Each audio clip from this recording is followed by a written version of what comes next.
Sempre fui deixada de lado pelos meus pais, enquanto a minha irmã era tratada como a filha perfeita. Cada sonho meu era motivo de piada, cada conquista dela era exaltada. Mas tudo mudou em um jantar, quando criei coragem para revelar que queria fazer faculdade e construir uma vida de sucesso. A resposta? Risadas, humilhações e meu pai gritando que eu era uma fracassada por natureza. Naquele momento, algo dentro de mim quebrou. Saí de casa com apenas 17 anos, sem nada além da minha determinação. O que ninguém esperava é que, anos depois, eu me tornaria milionária em segredo. Até que, em uma festa da minha irmã, meu nome apareceu na lista da Forbes diante de todos. E foi aí que meus pais e minha irmã perceberam que iriam se arrepender amargamente do que fizeram comigo.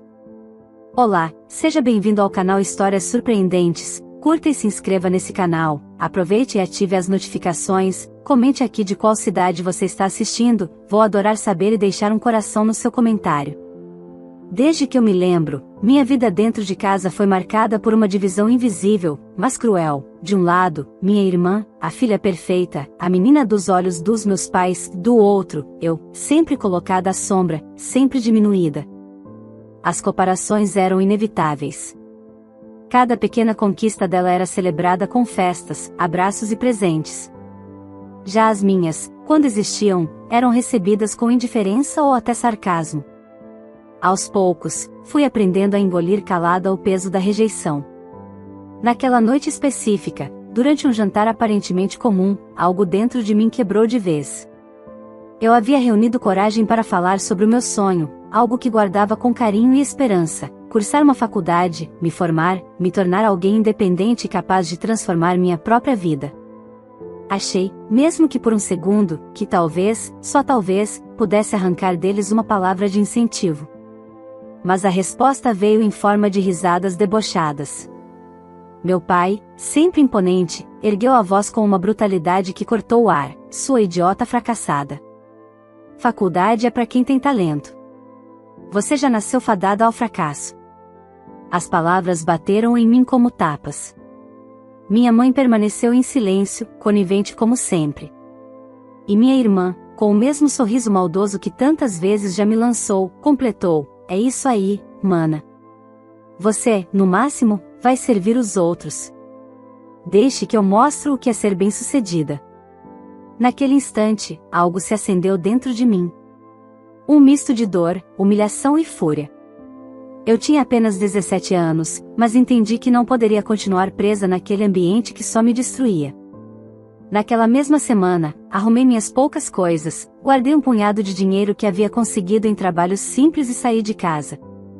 Não levei lembranças, não olhei para trás. Os primeiros meses foram duros, talvez os mais difíceis da minha vida. Passei fome, enfrentei noites sem ter onde dormir, trabalhei em empregos que muitos desprezariam, mas mantive firme a chama da determinação. Enquanto minha família me chamava de fracassada, eu guardava silêncio e construía em segredo a escada que me tiraria do buraco em que eles tentaram me colocar. Com esforço, bolsas de estudo e disciplina inabalável, consegui ingressar na faculdade. Foram anos de suor, lágrimas e abdicação. Enquanto muitos desistiam no meio do caminho, eu seguia em frente. Cada ofensa lembrada me dava combustível para não parar. Quando terminei o curso, não havia apenas um diploma nas minhas mãos, mas também a prova viva de que eu era muito mais do que eles diziam. Com conhecimento e experiência, tracei meu caminho até o mercado financeiro. Comecei pequeno, administrando investimentos modestos, mas logo minha dedicação e visão estratégica me levaram a abrir minha própria empresa. Em apenas 3 anos, contra todas as probabilidades, meu nome passou a figurar entre os grandes. Eu, a filha desprezada, estava na lista da Forbes como uma das milionárias mais jovens do estado. Ainda assim, escolhi o anonimato. Não busquei holofotes, não dei entrevistas, não apareci em revistas. Meu sucesso era meu segredo. Mantive apenas um contato superficial com meus pais e minha irmã, respondendo a mensagens ocasionais sem jamais revelar quem eu havia me tornado. Talvez parte de mim ainda esperasse que eles um dia mudassem, que vissem valor em mim sem precisar ser empurrado à força diante de seus olhos. Mas esse momento chegou de maneira inesperada. Um convite para o aniversário da minha irmã me colocou novamente diante do passado. Aceitei ir, mais por curiosidade do que por afeto. E naquela festa, diante de dezenas de convidados, meu pai voltou a usar minha presença como motivo de escárnio. Ergueu uma taça e declarou em voz alta: um brinde para nossa princesa, que completa mais um ano. E, ao contrário dela, temos também nossa outra filha, o fracasso em pessoa. Saiu de casa achando que seria alguém e hoje não passa de uma pobre fracassada. O salão explodiu em risadas. As mesmas gargalhadas que eu já conhecia tão bem ecoaram em meus ouvidos, ferindo como lâminas. Mas, dessa vez, algo diferente aconteceu. O namorado da minha irmã, que até então me olhava com curiosidade, pegou o celular, digitou rapidamente e arregalou os olhos em choque. Em segundos, mostrou a tela para todos, meu nome estava lá, estampado na lista da Forbes. O silêncio que tomou conta do ambiente foi absoluto. E naquele instante, percebi, o jogo tinha virado. O silêncio que tomou conta do salão após a revelação do namorado da minha irmã foi tão pesado que parecia que o ar tinha se transformado em vidro. As gargalhadas, antes tão altas, foram interrompidas abruptamente, e os olhares que antes me encaravam com deboche agora se enchiam de espanto e incredulidade. Eu podia sentir cada par de olhos sobre mim, como se estivessem tentando entender como aquela fracassada poderia estar em uma das listas mais renomadas do país. Meu pai, ainda com a taça erguida, congelou por alguns segundos. Seu rosto endureceu, os músculos da mandíbula se contraíram, e ele abaixou lentamente o copo, tentando recuperar o controle da situação. Minha mãe, que sempre preferira o silêncio cúmplice, agora parecia pálida, sem reação. Já minha irmã, que adorava ser o centro das atenções, teve o sorriso congelado no rosto enquanto o namorado, ainda chocado, repetia para todos verem: gente, é sério. Ela está aqui, olha. Nome completo, idade, patrimônio. As pessoas se aproximavam, cochichando entre si. Alguns convidados, antes prontos para rir da piada cruel, agora me olhavam com respeito ou até admiração disfarçada. Aquele salão, que por minutos tinha sido um palco de humilhação, agora se tornava o espaço da revelação da minha vitória. Eu, no entanto, mantive-me firme. Não disse uma palavra. Apenas observei. Era como se cada segundo de silêncio fosse mais devastador para meus pais e minha irmã do que qualquer discurso que eu pudesse fazer. Meu pai tentou retomar o controle: isso é um engano. Deve haver outra pessoa com o mesmo nome. Não se deixem levar por bobagens da internet. Mas o namorado da minha irmã insistiu, mostrando fotos minhas em reportagens discretas, artigos de negócios e até uma menção a eventos internacionais que eu havia participado. Não eram muitas imagens, porque eu sempre havia cultivado a discrição, mas o suficiente para deixar claro que não se tratava de nenhuma coincidência. Minha irmã, com a voz trêmula, tentou sorrir, mas o tom saiu mais como um soluço: quer dizer que você conseguiu? Aquelas palavras, vindas dela, soaram quase como uma derrota pessoal. Eu a encarei por alguns segundos, e apenas com o olhar deixei que ela entendesse: sim, eu consegui. Consegui sem ajuda, sem apoio e, principalmente, apesar deles. O clima da festa se transformou. Os cochichos começaram a crescer, e o assunto da noite já não era mais o aniversário dela, mas sim a minha vida secreta.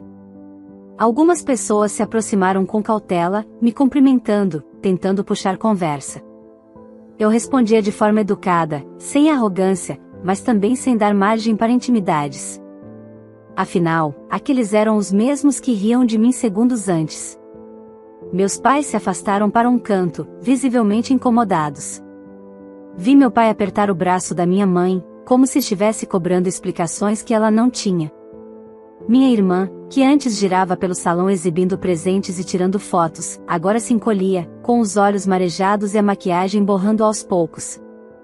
O namorado dela, por outro lado, não desgrudava os olhos de mim, curioso, quase fascinado.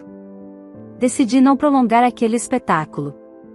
Levantei-me, coloquei minha bolsa no ombro e caminhei em direção à saída.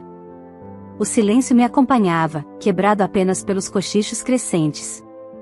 Antes de sair, porém, parei diante da porta, virei-me para a sala inteira e disse calmamente: o fracasso tem muitos significados. Depende de quem olha. E fui embora. O ar fresco da noite bateu em meu rosto como um alívio. Pela primeira vez em anos, eu não sentia dor por estar diante deles. Sentia apenas uma estranha paz, misturada com a certeza de que aquele tinha sido apenas o começo de uma longa reviravolta. Nos dias seguintes, começaram as mensagens. Primeiro, minha mãe: filha, precisamos conversar. Sua irmã está muito abalada, mas sei que ela não quis te magoar. Depois, meu pai: você deveria ter nos contado. Foi falta de respeito da sua parte aparecer assim e nos envergonhar. E, por fim, minha irmã: mana, me desculpa se passei do limite. Quero muito falar com você, podemos marcar um café? Li cada mensagem com calma. Não respondi nenhuma. Eles não estavam arrependidos do que tinham feito no passado, apenas estavam incomodados com o que haviam perdido no presente, o controle sobre mim. Enquanto isso, minha vida seguia. Minha empresa continuava crescendo, eu fechava contratos importantes e ampliava horizontes que antes pareciam impossíveis. Mas sabia que aquilo não acabaria ali. Conhecendo-os como conhecia, sabia que meus pais e minha irmã não ficariam de braços cruzados. A primeira tentativa veio em forma de convite, um jantar em família, organizado pelos meus pais, com a promessa de colocar as coisas em ordem. Eu hesitei em aceitar. Parte de mim sabia que era arriscado, mas outra parte queria ver até onde chegariam. E assim, naquela noite, decidi que iria. O convite para o jantar chegou em tom solene, como se fosse algo importante e inevitável. Será uma noite de reconciliação, dizia a mensagem de minha mãe. Queremos conversar, esclarecer tudo. Eu sabia que, por trás daquelas palavras melosas, havia algo escondido. A minha família nunca fez nada por amor genuíno, sempre existia um interesse oculto. Ainda assim, decidi ir. Não por ingenuidade, mas porque, de alguma forma, queria ver até onde eles seriam capazes de ir. Cheguei ao restaurante no horário marcado. Era um lugar sofisticado, escolhido claramente para impressionar e mostrar status. Meus pais já estavam sentados à mesa, e minha irmã, vestida impecavelmente, fazia questão de olhar para todos os lados, certificando-se de que estava sendo notada. O namorado dela, no entanto, parecia deslocado, mais interessado em me observar do que em acompanhar a encenação. Filha, disse minha mãe, levantando-se e forçando um sorriso exagerado. Que bom que você veio. Meu pai limitou-se a um aceno seco, mas percebi o esforço em manter uma postura mais contida. Afinal, ele ainda se lembrava do vexame no aniversário da filha favorita. Sentei-me calmamente, pedi apenas uma água e esperei. Sabia que eles não me chamariam apenas para trocar palavras de afeto. E eu estava certa. O jantar começou com pequenas tentativas de suavizar o clima. Minha mãe comentou sobre como a família é importante, minha irmã soltou algumas frases ensaiadas sobre arrependimento e meu pai se esforçava para manter o tom brando. Mas o verdadeiro motivo logo emergiu, disfarçado de preocupação. Você está indo bem, não é? Começou meu pai, mexendo no talher. Negócios, investimentos, ouvimos coisas muito boas. Concordei, sem me aprofundar. Ele continuou, sabe, sua irmã também tem sonhos, grandes planos. Ela gostaria de abrir uma empresa de moda, mas, como toda empreitada, exige capital. Minha irmã, com os olhos brilhando, inclinou-se para a frente. Mana, pensei que, talvez, você pudesse me ajudar. Não seria nada demais para você, apenas um empurrãozinho. Lá estava. O jantar de reconciliação não passava de um disfarce para me convencer a investir nela. Mantive o olhar firme. E por que eu faria isso? Minha irmã tentou sorrir, mas a voz saiu quase infantil, porque somos irmãs. Você sempre acreditou tanto em independência, mas eu acredito que família precisa se apoiar. Meu pai, impaciente, bateu levemente a mão na mesa. Chega de rodeios. Você tem dinheiro sobrando. É o mínimo que pode fazer pela sua irmã. Afinal, crescemos você, demos casa, comida, Aquilo arrancou de mim uma risada curta, mas carregada de ironia. Vocês realmente acreditam nisso, não é? Que tudo o que fizeram foi generosidade. Mas me digam, quando foi que me deram apoio de verdade? Quando foi que acreditaram em mim, ao invés de me humilhar? O silêncio caiu sobre a mesa. Minha mãe desviou os olhos, a irmã mordeu o lábio inferior, e meu pai ficou vermelho de raiva. Não revire o passado, disse ele com a voz áspera. Estamos falando do presente. Você tem obrigação moral com a sua família. Inclinei-me levemente para a frente e respondi, pausadamente, obrigação? A única obrigação que tive foi comigo mesma, porque, se dependesse de vocês, eu ainda estaria sendo chamada de fracasso. Minha irmã tentou interromper, agora com lágrimas nos olhos. Eu errei, mana, mas estou pedindo uma chance. Por um momento, vi na expressão dela uma mistura de desespero e arrogância ferida. Não era arrependimento verdadeiro. Era apenas medo de perder a chance de usar o meu sucesso como trampolim para os próprios desejos. Respirei fundo e disse, eu não vou financiar nada. O que conquistei é fruto do meu esforço. Se você quer tanto ser um sucesso, lute por isso. O namorado dela, até então em silêncio, observava a cena com atenção. Notei em seus olhos algo diferente, não havia o mesmo desprezo que eu sempre recebi, mas sim um respeito silencioso, talvez até admiração. Minha irmã percebeu esse olhar e se contorceu na cadeira, desconfortável. O jantar terminou em tensão. Minha mãe tentou salvar as aparências. Vamos pensar com calma, ainda temos tempo para conversar mais. Mas eu sabia que não havia mais nada a ser dito. Levantei-me, paguei minha parte da conta sem discutir e me retirei. Atrás de mim, ouvi meu pai sussurrar em tom ríspido, ela vai se arrepender de nos virar as costas. Naquela noite, ao chegar em casa, senti uma estranha mistura de sentimentos. Parte de mim estava aliviada por finalmente dizer o que precisava ser dito. Mas outra parte sabia que aquilo não terminaria ali. Meu pai não aceitaria ser desafiado. Minha irmã não aceitaria perder o pedestal. Minha mãe não aceitaria ver a máscara de família perfeita se desfazer. No dia seguinte, minhas suspeitas se confirmaram.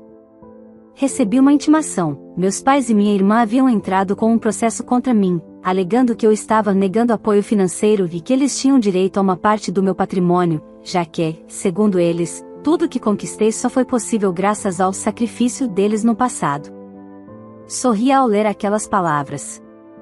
Eles estavam prontos para a guerra, mas mal sabiam que eu não era mais a menina frágil que deixaram para trás. Quando recebi a notícia do processo, não fiquei surpresa. Meus pais e minha irmã sempre acreditaram que o mundo girava em torno deles, e que bastava exigir para conseguir o que queriam. Mas algo me incomodava, a confiança excessiva que eles demonstravam. Em mensagens trocadas entre si, que mais tarde chegaram até mim por descuido deles, percebi que havia algo além de simples arrogância. Era como se já soubessem o resultado antes mesmo de começar. Meu advogado, Dr. Henrique, um homem experiente e respeitado, me chamou para uma reunião antes da primeira audiência. Tenho más notícias, disse ele, ajustando os óculos. Descobri que o juiz responsável pelo caso é um velho conhecido da sua família. Pelo que apurei, seu pai e sua mãe têm um histórico de proximidade com ele. Não sei até onde isso pode influenciar, mas quero que esteja preparada. Minha intuição dizia que a situação era ainda mais grave. E estava certa. Dias depois, fiquei sabendo, por meio de uma fonte confiável do próprio tribunal, que meus pais haviam se encontrado em particular com o juiz. Não era apenas amizade. Era corrupção escancarada. Prometeram que, se conseguissem uma sentença favorável, ele receberia uma parte da minha fortuna. A revelação me deu náusea. Eu tinha provas, documentos, contratos legítimos que mostravam que minha empresa e meu patrimônio eram frutos unicamente do meu esforço. Mas contra um sistema corrompido, até a verdade se torna frágil. Chegou o dia da audiência. Entrei na sala acompanhada do Dr. Henrique, que carregava uma pasta robusta com todas as evidências necessárias para desmontar a farsa montada por meus pais. Do outro lado, Vi meu pai com um ar confiante, minha mãe simulando uma expressão de sofrimento, e minha irmã teatralizando cada gesto, como se fosse uma vítima. O namorado dela estava presente, mas visivelmente desconfortável, olhando para mim com uma mistura de empatia e impotência. O juiz entrou, sério, batendo o martelo de forma seca. Mas em seu olhar percebi algo turvo, um brilho que denunciava segundas intenções. Vamos começar, disse ele, dando a palavra à parte acusatória. Meu pai, com a eloquência de quem já havia ensaiado o discurso, falou sobre anos de dedicação, sacrifícios feitos pela família e o dever moral e financeiro que eu teria para com eles. Minha mãe fingia enxugar lágrimas inexistentes, e minha irmã reforçava cada palavra com olhares dramáticos. Quando chegou nossa vez, o Dr. Henrique levantou-se e apresentou um relatório minucioso, registros de bolsas de estudo conquistadas sem a ajuda deles, comprovantes de trabalhos que realizei na juventude, contratos e relatórios da minha empresa. Tudo demonstrava que eu havia construído minha trajetória sozinha. O juiz ouviu, mas a cada argumento sólido que meu advogado trazia, eu via o magistrado revirar levemente os olhos, como se estivesse entediado. No final da apresentação, ele cruzou os braços e disse: provas interessantes, mas insuficientes para descaracterizar a obrigação moral e financeira de uma filha para com seus pais. Meu coração disparou. Era como se todo o esforço para apresentar a verdade fosse jogado no lixo. Ainda assim, Henrique insistiu: Excelência, a Constituição é clara quanto à independência patrimonial. Não há base legal para que a ré seja obrigada a ceder qualquer percentual de seus bens. O que está sendo pedido é um absurdo. Mas o juiz já havia tomado sua decisão antes mesmo de ouvir nossos argumentos. Considerando as circunstâncias e os laços familiares, decido provisoriamente em favor dos autores. A ré deverá apresentar um plano de contribuição financeira mensal até que o julgamento final seja concluído. Foi como um soco no estômago. Ouvi a respiração de alívio dos meus pais e o sorriso satisfeito da minha irmã. Eles saíram da sala como se já fossem vitoriosos, certos de que iriam arrancar de mim tudo o que desejavam. Fiquei sentada por alguns segundos, em silêncio. Dr. Henrique colocou a mão sobre a mesa e disse: eu sabia que ele estava comprometido. Isso não foi julgamento, foi um teatro. Concordei, com a raiva queimando em meu peito. Mas não deixaria aquilo me destruir. Se eles estavam dispostos a jogar sujo, eu teria que ser ainda mais estratégica. Na saída do tribunal, minha irmã não resistiu e se aproximou. Viu só, mana? Disse ela, com um sorriso de escárnio. Você pode até ter conseguido dinheiro, mas no fim, quem manda somos nós. Sempre foi assim, e sempre será. Olhei para ela calmamente e respondi: cuidado, irmã. Nem sempre as vitórias que parecem certas permanecem de pé. Ela riu, convencida de que eu estava derrotada. Mas dentro de mim, uma chama ainda maior se acendeu. Se eles acreditavam que iriam tomar o que construí com tanto esforço, não faziam ideia da força que eu estava prestes a revelar. Naquela mesma noite, reuni-me novamente com Henrique. Se o juiz está comprometido, vamos precisar de mais do que provas legais, disse ele. Precisamos expor o esquema. E foi nesse momento que decidi que, além de lutar pelo meu patrimônio, lutaria também para revelar a verdade por trás daquela farsa judicial. Eu não seria apenas a filha rejeitada. Seria a mulher que derrubaria um sistema inteiro de mentiras e corrupção.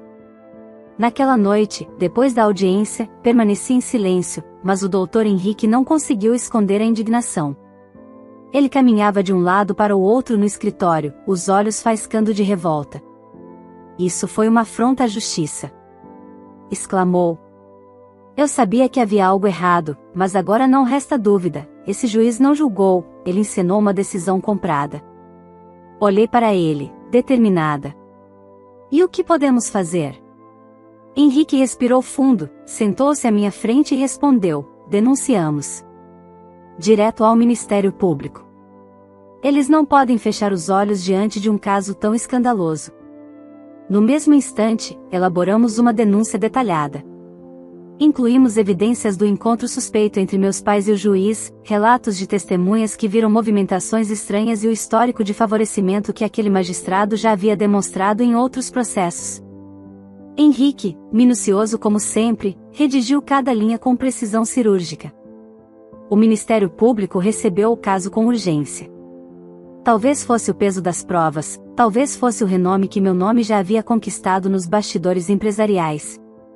O fato é que, no dia seguinte, promotores já estavam analisando o processo com atenção.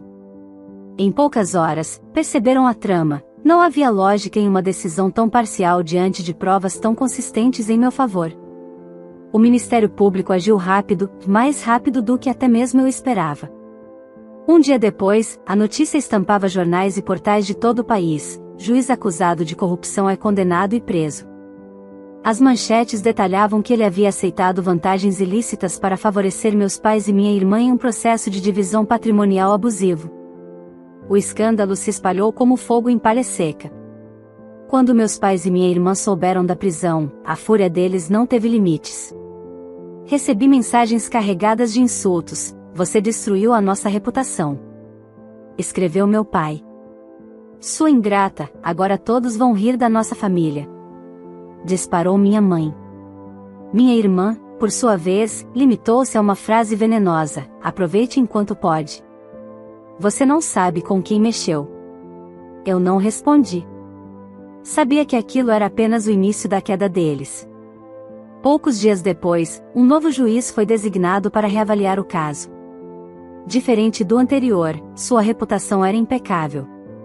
Um homem justo, conhecido por sua retidão e intransigência diante de qualquer tentativa de corrupção.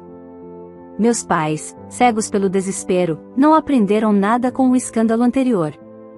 Convencidos de que tudo e todos tinham um preço, decidiram tentar comprar o novo juiz. Mandaram recados indiretos, ofereceram favores e até mesmo tentaram intermediar encontros sigilosos. Mas dessa vez, a história tomou um rumo diferente. O novo magistrado não apenas recusou, como imediatamente oficializou a tentativa criminosa. O tribunal inteiro foi notificado, e em pouco tempo meus pais e minha irmã estavam sendo processados por corrupção ativa, acusados de tentar subornar uma autoridade judicial. A notícia caiu como uma bomba dentro da própria comunidade que eles tanto se orgulhavam em representar. Amigos começaram a se afastar, parentes se envergonharam e até parceiros de negócios romperam qualquer vínculo. O juiz, firme e direto, declarou em audiência: "Este tribunal não será palco para farsas ou manipulações. Os acusados responderão em liberdade, mas responderão perante a lei pela tentativa de corromper a justiça." Meus pais, que sempre se consideraram intocáveis, agora se viam na posição de réus envergonhados. Minha irmã, outrora tão orgulhosa e altiva, chorava baixinho ao lado deles, percebendo que o pedestal que sustentava sua imagem havia desmoronado. Quanto ao processo movido contra mim, o juiz foi categórico, reavaliando as provas, concluiu que este processo é abusivo e sem fundamento legal.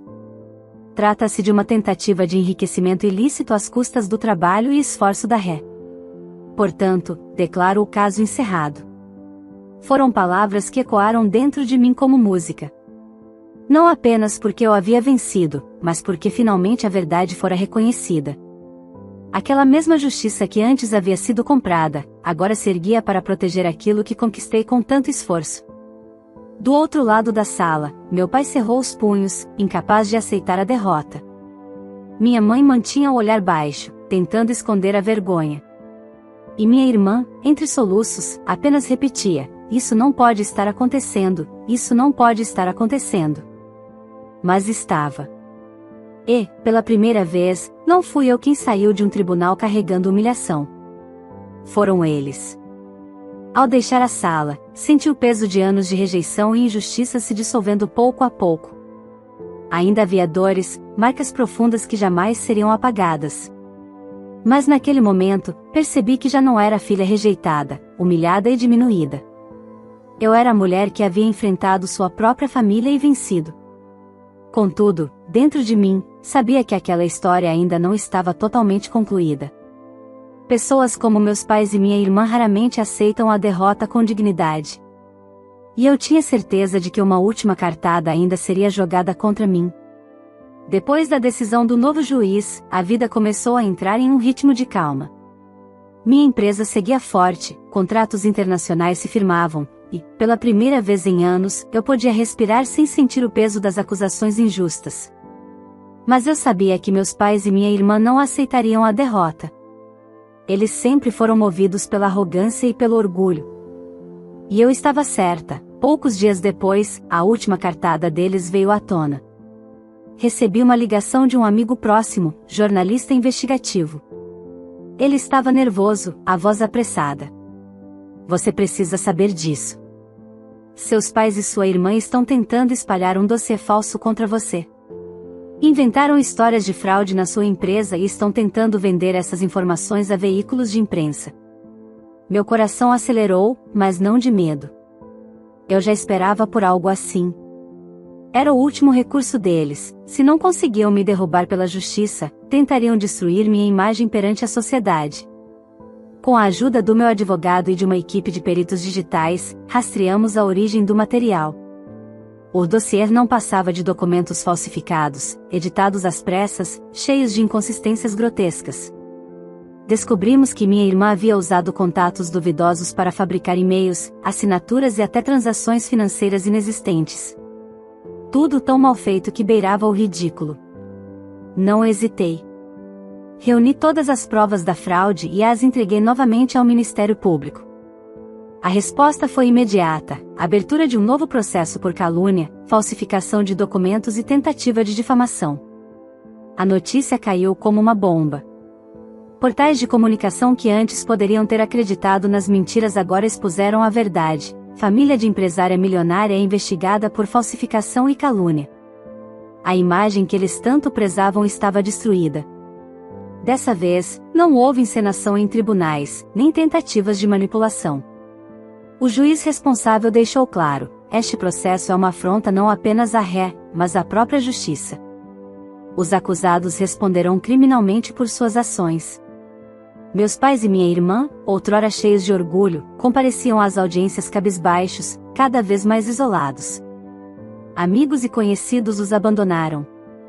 Negócios familiares ruíram. A princesa que tanto era exaltada agora se tornava manchete de vergonha. Enquanto isso, eu seguia em frente. Não comemorei a queda deles com euforia. Pelo contrário, senti uma estranha melancolia.